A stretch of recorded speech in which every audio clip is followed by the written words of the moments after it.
Welcome to Sinister Heroes. I'm your host, Danny Iniquitous. Thank you for tuning in. If you're new to the channel, this is a channel about Dungeons and Dragons where we try and take a darker tone with everything we do here. So if you like edgy kind of content, definitely hit that like and subscribe button. A big thank you to our Patreon supporters. We love you guys. I really can't say enough how great it is to have you guys help support the channel and push us forward.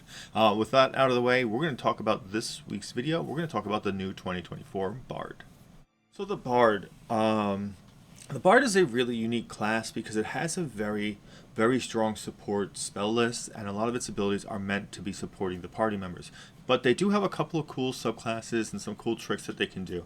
If you like to be a disabler, you want to put conditions on people, Bards is really a great way to go about that. They have a lot of great ones that you can use and prevalently throughout all of their spell lists. So you do always have a couple of good options. Now, the Bard didn't really change much in the 2024 alliteration. A lot of it is just a clarification of how the wording was, so things made a little bit more sense. Your spell casting is the same, expertise is the same, jack of all trades is still great. You do finally get a better version of counter charm, and this is really important because this is one of the things that the Bard had previously that was just horrible.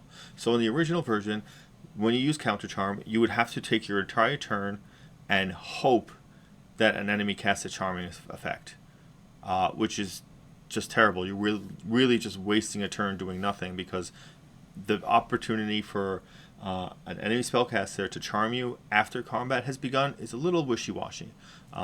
It's more difficult to get good use out of in the previous version, but now they've made it better. So at level 7 you gain counter charm, and this states you can use magical notes or words of power to disrupt mind influencing effects. If you or a creature within 30 feet of you fails a saving throw against an effect that applies the charmed or frightened condition, you can take a reaction to cause the save to be re-rolled, and the new roll has advantage. This is way better. Understand that as a bard, your reaction isn't really you don't have a pile of things to do for your reaction. So in that case, you do get a good use out of your reaction to help these debilitating conditions, because a barbarian that's frightened is worthless.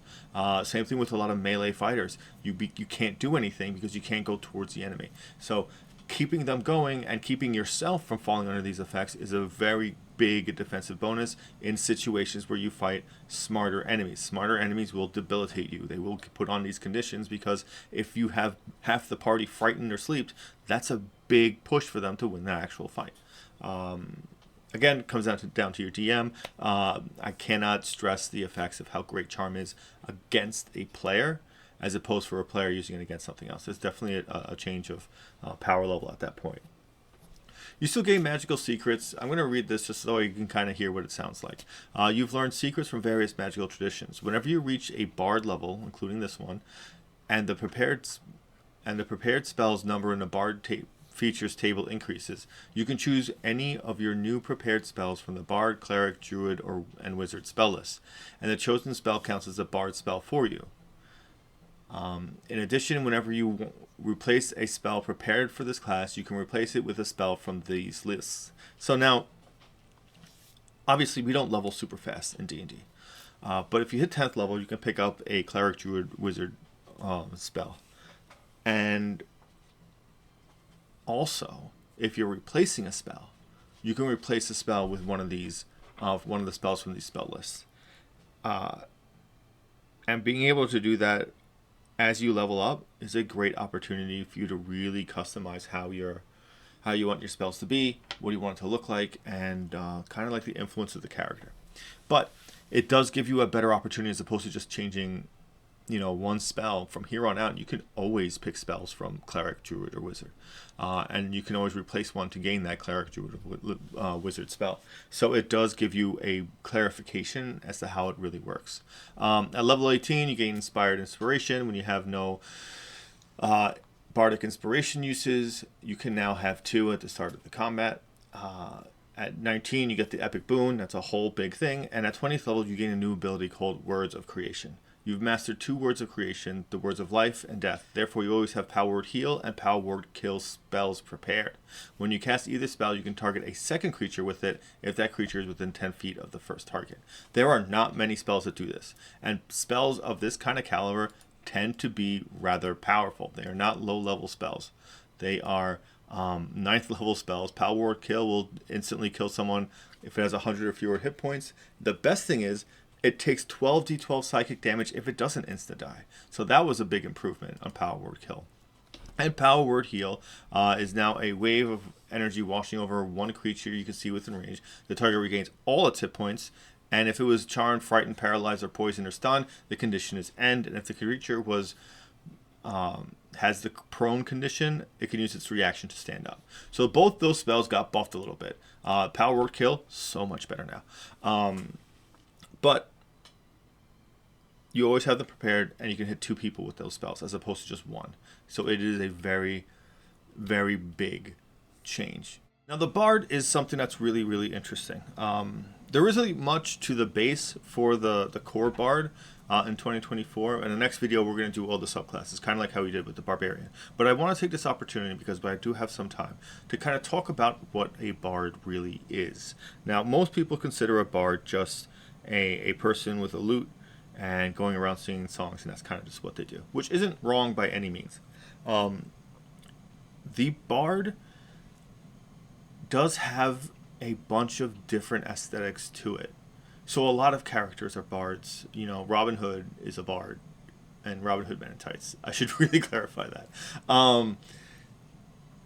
Being a bard isn't just about musical influence. Bards, like lore bards, are more like attorneys and lawyers and things like that, like college-educated people. And then the different subclasses all kind of fit into that different situation. Glamour, you're kind of like almost like a model, kind of. Valor, you are a soldier, but you are an inspiring soldier to other people. Spirits Bard, you deal with seances and necromancy. And the Whispers Bard, you are a spy. You are like James Bond. Like you do get a lot of variety, and you do get this great opportunity to be super creative with your bards. And a lot of people love that, but tend to have a little bit difficulty playing the actual bard class. I don't play bards anywhere near as much as I should, to be honest. I really tend to spend most of my games trying not to talk too much, which happens a lot, at least from my point of view. But if you're going to play a bard, you don't have to be super talkative and super in the spotlight every moment of the time. What you do need to do is ensure that your character fits what a bard is in some sort of facet. You are knowledgeable. You are creative. You are good with your hands. Like, those are things that are inherent with the bard. That's why you have jack of all trades. You know, it gives you a better opportunity to do things. You're a very confident person. That's kind of where charisma comes from as well. But it's very easy to just turn all of these nice things and turn them upside down and make them evil and scary. Like, being a lore bard is very, very scary. You're basically you're an inquisitor. You know what I mean? You're going down to just tear people down and put them in prison and lock them up for whatever things your people found necessary. Valor bards could be hobgoblins make great valor bards, and the reason why is because they boost up everyone around them, and that's a leadership thing. That's a quality that's done. Glamour, you can be just legitimately someone who uses their beauty to get over on people, like a charlatan. And dance, you're a dancer. You can do a lot of other things. You can be a dancer as your cover for traveling around, and then be an assassin, which is kind of something that's very similar to what the Bard of Swords, the College of Swords Bard, does. At least it's listed in their description. But this is one of those classes that has the best opportunity to be anything, because you can be a bard in any way, shape, or form, because you really need to just be charismatic and be able to inspire people. And you can do that good, bad, neutral, anywhere. And that's really the beauty of the bard. But honing in on that, it takes a little bit of time, because the class itself is hard to use. You don't really get a lot of offensive abilities before 2024. Now you have a charisma ranged attack. I want to say it's something wisp or something. I can't remember off the top of my head. And they changed True Strike, so that way you can use your charisma for a weapon attack, and it kind of follows the same pathway of like Green Flame Blade or Booming Blade, where it does additional damage. So you use those in conjunction, and then that makes your character just a significantly better version of the bard. And the spell list is difficult. You need to take your time to understand the spell list, and you can't just pick things that'll attack humanoids, because often you fight fiends, constructs, and things like that. So you need a couple of variety of ways to debilitate people. That's personally where I think the best is. With all that said and done, we're going to bring this video to a close. If you've made it this far, definitely hit that like and subscribe button. A big thank you to our Patreon supporters. We love you guys. Thank you so much for supporting the channel. And a big thank you to all of our subscribers. We love you guys so much. We are so close to hitting a goal for 4,000 subscribers, which is big because we only had 2,000 in the beginning of the year. So let's keep going. Let's really push this forward. It's just so great for all the support. Thank you so much, and thank you for giving a spooky kid a chance.